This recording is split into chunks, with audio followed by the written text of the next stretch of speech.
Students, welcome to this channel.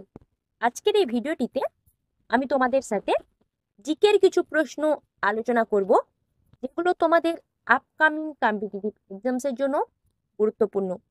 Sound সম্বন্ধিত কোনো problem থাকলে তোমরা আমাকে কমেন্ট করে জানাতে পারো। আমি তো বুঝতে পারছি না তোমাদের কাছে ঠিকমতো শোনা যাচ্ছে কি না। প্রথম প্রশ্ন, গীতা রহস্য গ্রন্থটি কে লিখেছেন?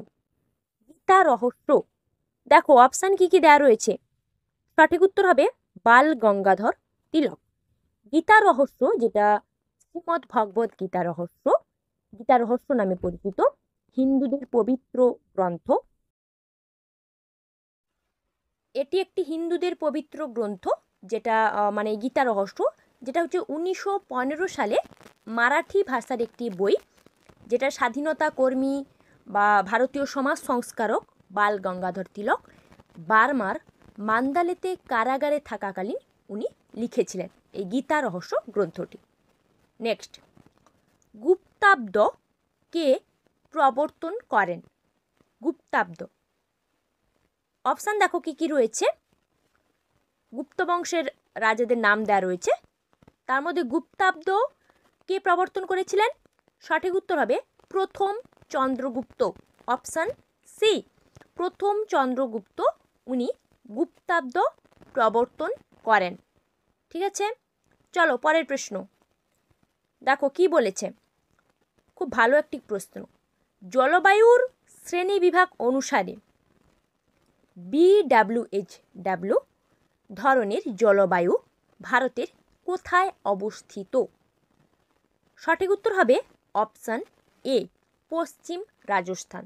জলবায়ু শ্রেণীবিভাগ মানে বলতে কি বুঝিয়েছে, কোপেনের যে জলবায়ু শ্রেণীবিভাগ যে সিস্টেম, ওই কোপেনের জলবায়ু শ্রেণীবিভাগ অনুসারে BWH ওয়েদার বলতে কি বোঝাচ্ছে, এটা একটা হচ্ছে তোমার অ্যাব্রিভিয়েশন ফর হট ডিজার্ট, এটা একটা হট ডেজার্ট ক্লাইমেট বোঝাচ্ছে।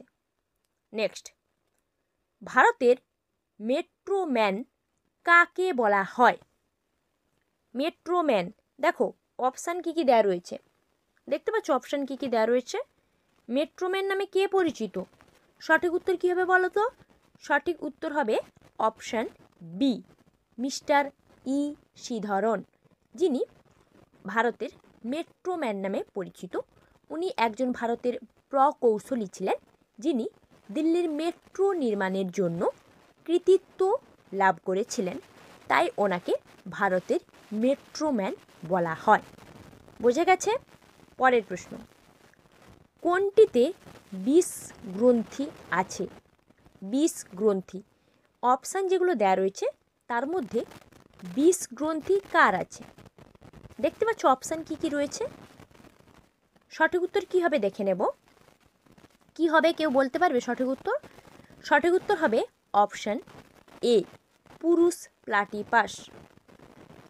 মূলত পুরুষ প্লাটিপাসের প্রতিটি গোড়ালির নিচের দিকে একটি যে স্পার থাকে, ঠিক আছে, ওই স্পার যেটা উরুর ওপরের দিকে একটা 20 গ্রন্থির সঙ্গে সংযুক্ত থাকে পুরুষ প্লাটিপাসে, তো তাই জন্য 20 গ্রন্থি পুরুষ প্লাটিপাসে অবস্থিত।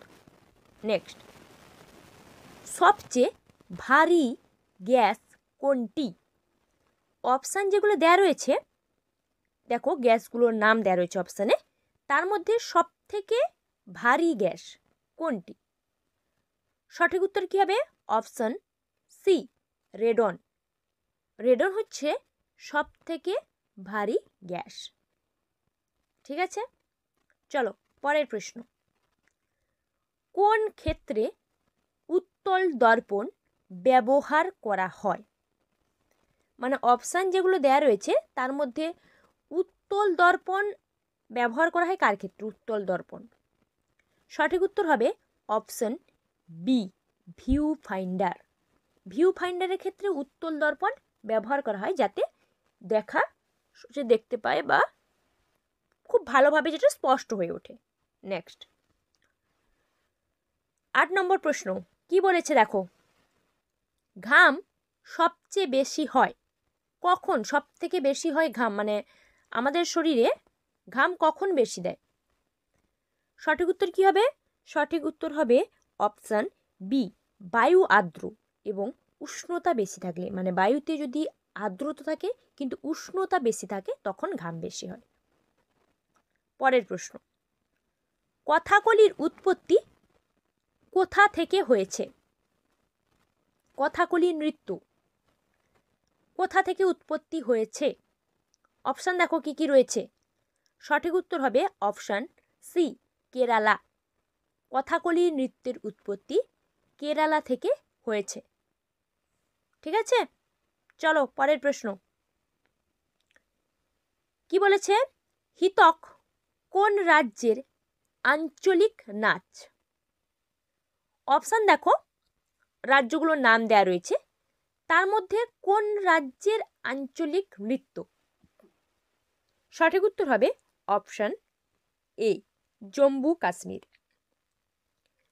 জম্মু কাশ্মীরের আঞ্চলিক নৃত্য হচ্ছে হিতক।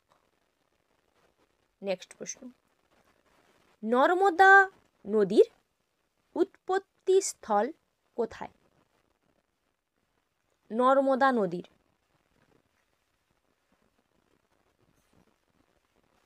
অপশান দেখতে পাচ্ছ কি কি রয়েছে। সঠিক উত্তর হবে অপশান বি অমরকণ্টক, যেখান থেকে নর্মদা নদী উৎপত্তি লাভ করেছে, অমরকণ্টক। চলো পরের প্রশ্ন, রেগুর মৃত্তিকা সমৃদ্ধ, বা বলতে পারো যে রেগুর মৃত্তিকার মূল উপাদান কি? অপশান যেগুলো দেয়া রয়েছে তার মধ্যে উত্তর কি হবে, মানে রেগুর মৃত্তিকা কি সমৃদ্ধ বা মূল উপাদান, কি হবে উত্তর? উত্তর হবে অপশান এ চুন। রেগুর মৃত্তিকা মূলত চুন সমৃদ্ধ মৃত্তিকাটি। ঠিক আছে, চলো পরের প্রশ্ন, দক্ষিণ ভারতের বৃহত্তম কার্পাস বয়ন কেন্দ্র কোনটি? বৃহত্তম কার্পাস বয়ন কেন্দ্র। অপশান দেখো কি কি রয়েছে। সঠিক উত্তর হবে কোয়েম্বাটুর।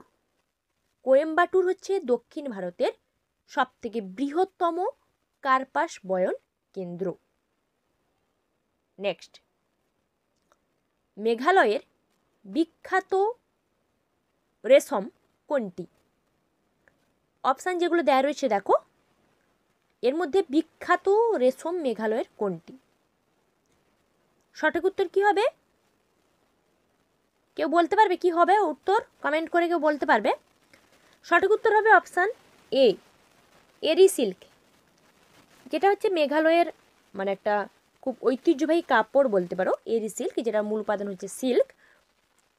তো এরি সিল্ক হচ্ছে মেঘালয়ের বিখ্যাত রেশম। ঠিক আছে, বোঝাতে পারলাম? আজকে আমি তোমাদের সাথে যে প্রশ্নগুলো আলোচনা করলাম, কোনো উত্তর নিয়ে কনফিউশন থাকলে তোমরা আমাকে কমেন্ট করে জানাতে পারো। এমনকি ভিডিওটিতে তোমরা লাইক এবং শেয়ার করো। কোনো ভুল ত্রুটি বা সাউন্ডগত কোনো সমস্যা থাকলে সেটাও আমাকে কমেন্ট করে জানাতে পারো। তার আগে চ্যানেলটিকে অবশ্যই সাবস্ক্রাইব করো।